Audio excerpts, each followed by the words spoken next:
Dear students, today we will start chapter 1 of class 10th. आज हम कक्षा 10वीं का पाठ 1 रासायनिक अभिक्रियाएं एवं समीकरण को समझने की कोशिश करेंगे। सबसे पहले हम बात करते हैं रासायनिक अभिक्रिया की। रासायनिक अभिक्रिया क्या होती है? जब दो या दो से अधिक पदार्थ मिलकर एक या एक से अधिक नए गुणधर्म वाले पदार्थों का निर्माण करते हैं तो उसे रासायनिक अभिक्रिया कहा जाता है। इसका मतलब यह है कि जब दो या दो से अधिक पदार्थ आपस में मिलते हैं और उन पदार्थों के आपस में मिलने से जो नया पदार्थ बनता है उसके गुणधर्म बिल्कुल अलग हों, बिल्कुल नए हों, तो ऐसे में हम कहते हैं कि यह एक रासायनिक अभिक्रिया है। उदाहरण के तौर पे हम समझेंगे, जैसे हाइड्रोजन और ऑक्सीजन के मिलने से जल का निर्माण होता है।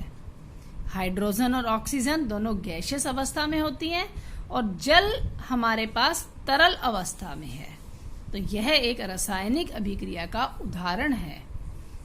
जल की जो गुण धर्म हैं वो हाइड्रोजन और ऑक्सीजन से बिल्कुल अलग होते हैं। इसी चीज को अभी हम आगे विस्तार में पढ़ेंगे। किसी भी रासायनिक अभिक्रिया को भौतिक विधियों से उलट नहीं किया जा सकता है। यानी जिस प्रकार हमने हाइड्रोजन और ऑक्सीजन को आपस में मिलाकर जल का निर्माण कर लिया, तो जल को हम वापस भौतिक विधियों द्वारा हाइड्रोजन और ऑक्सीजन में तोड़ नहीं सकते। भौतिक विधियां कौन सी होती हैं ये हमने 9वीं क्लास में पढ़ा है। वाष्पीकरण, उदर्वपातन, आवसन, ये सब भौतिक विधियों के उदाहरण हैं। वाष्पीकरण द्वारा जल को वाष्पीकृत करके हम वापस उससे हाइड्रोजन और ऑक्सीजन गैस प्राप्त नहीं कर सकते हैं। यानी किसी भी रासायनिक अभिक्रिया को इन भौतिक विधियों के द्वारा उलट नहीं किया जा सकता। जब भी कोई रासायनिक अभिक्रिया होती है तो उसके अंदर कुछ चीजें शामिल होती हैं। जब भी कोई रासायनिक अभिक्रिया होती है तो हो सकता है कि उसमें अवस्था में परिवर्तन हो। जैसे अभी हमने किया, हाइड्रोजन और ऑक्सीजन जब मिलके जल का निर्माण करते हैं तो जल हमारे पास हमें तरल अवस्था में प्राप्त होता है और हाइड्रोजन और ऑक्सीजन ये दोनों हमने गैसियस अवस्था में ली थी। तो इस समीकरण के अंदर, इस अभिक्रिया में अवस्था में परिवर्तन हुआ। इसी प्रकार रंग में परिवर्तन भी हो सकता है। इसी प्रकार गैस का उत्सर्जन भी हो सकता है। हो सकता है किसी अभिक्रिया के अंदर गैस बाहर निकले, या तापमान में परिवर्तन भी हो सकता है।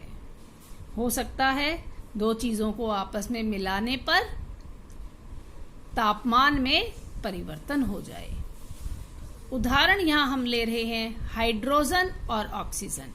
हाइड्रोजन और ऑक्सीजन इन दोनों के आपस में मिलने से जल का निर्माण होता है। जल के गुणधर्म हाइड्रोजन और ऑक्सीजन से बिल्कुल अलग हैं। हाइड्रोजन और ऑक्सीजन ये दोनों गैसें ज्वलनशील हैं। ये दोनों गैसें जो हैं ये आग को लगने में हमारी मदद करती हैं, लेकिन जल आग को बुझाता है। यानी इन दोनों के मिलने से, हाइड्रोजन और ऑक्सीजन के मिलने से जल का निर्माण हुआ और जल के गुणधर्म हाइड्रोजन और ऑक्सीजन से बिल्कुल विपरीत हैं। किसी भी रासायनिक अभिक्रिया में जिन दो पदार्थों को आपस में मिलाया जाता है उनको हम कहते हैं अभिकारक। इंग्लिश में they are named as reactants. English में हम हाइड्रोजन और ऑक्सीजन को रिएक्टेंट्स कहते हैं। हिंदी में हाइड्रोजन ऑक्सीजन यानी जिन भी दो पदार्थों को किसी रासायनिक अभिक्रिया में मिलाया जाता है उनको हम अभिकारक कहते हैं। दो पदार्थों के मिलने से जिस नए पदार्थ का निर्माण होता है उसको उत्पाद कहा जाता है। In English it is named as product. तो यह एक रासायनिक अभिक्रिया का उदाहरण है। अगर हम अपने दैनिक जीवन की बात करें तो हमारे दैनिक जीवन में भी विभिन्न रासायनिक अभिक्रिया होती रहती हैं। जिस प्रकार हम अपने घर में दूध से दही जमाते हैं, तो दही का बनना भी एक रासायनिक अभिक्रिया का उदाहरण है। ऐसे ही अगर हम लोहे को बाहर छोड़ दें, बाहर बारिश में, बाहर वातावरण में उपस्थित ऑक्सीजन से लोहा अभिक्रिया कर जाता है और उसके ऊपर एक भूरे रंग का पदार्थ जम जाता है जिसको हम जंग कहते हैं। तो लोहे पर जंग लगना यह भी एक रासायनिक अभिक्रिया का ही उदाहरण है। ऐसी श्वसन, सांस लेना, जब हम सांस लेते हैं तो वातावरण से ऑक्सीजन गैस हमारे अंदर शरीर में प्रवेश कर जाती है। तो रेस्पिरेशन जो है, श्वसन जो है, ऑक्सीजन को अंदर लेना और कार्बन डाइऑक्साइड को बाहर निकालना, यह श्वसन की जो प्रक्रिया है यह भी एक रासायनिक अभिक्रिया का ही उदाहरण है। इसी प्रकार जब हम खाना खाते हैं, भोजन ग्रहण करने के बाद हमारा पाचन तंत्र उसको पचाने में हमारी मदद करता है। तो भोजन का पाचन भी हमारी दैनिक जीवन में होने वाली एक रासायनिक अभिक्रिया का ही उदाहरण है। अगर हम अपनी एनसीईआरटी की बुक की बात करें तो उसमें हमारे पास क्रियाकलाप 1.1 के अंदर हमने मैग्नीशियम रिबन को वायु में जलाया है। मैग्नीशियम रिबन जब वायु की उपस्थिति में जलता है तो हमें मैग्नीशियम का ऑक्साइड मिलता है। यह भी एक रासायनिक अभिक्रिया का ही उदाहरण है। इसी प्रकार एनसीईआरटी की बुक में क्रियाकलाप 1.2 में दो अभिकारक मिलते हैं, लेड नाइट्रेट और पोटेशियम आयोडाइड। जैसा अभी हमने डिस्कस किया, जो दो पदार्थ आपस में मिलते हैं उनको हम अभिकारक कहते हैं।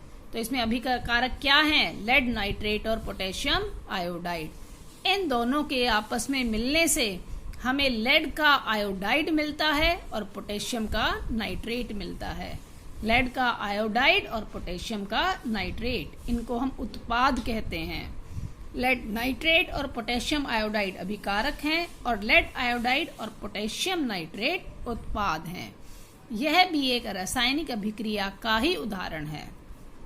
इसी प्रकार क्रियाकलाप 1.3 में यदि हम एक बीकर लें और उसके अंदर हमने तनु हाइड्रोक्लोरिक अम्ल ले लिया, डाइल्यूट हाइड्रोक्लोरिक एसिड हमने इस बीकर के अंदर ले लिया और इसके अंदर हमने कुछ दानेदार जिंक के टुकड़े डाल दिए। इस बीकर में हमने कुछ दानेदार जिंक के टुकड़े डाल दिए।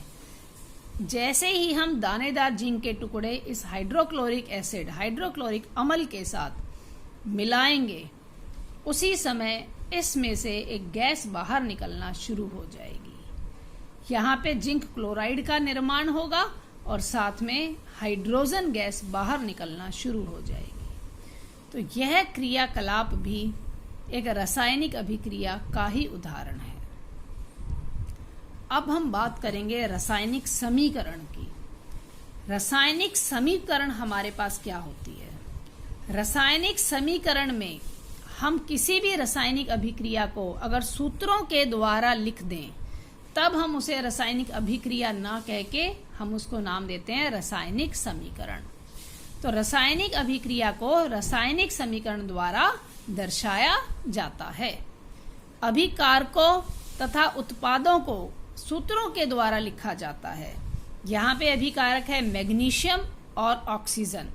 इनको, मैग्नीशियम को हमने Mg लिखा, Mg हमारे पास मैग्नीशियम का सूत्र है, और ऑक्सीजन को हमने O2 लिखा, ऑक्सीजन का सूत्र हमारे पास O2 है।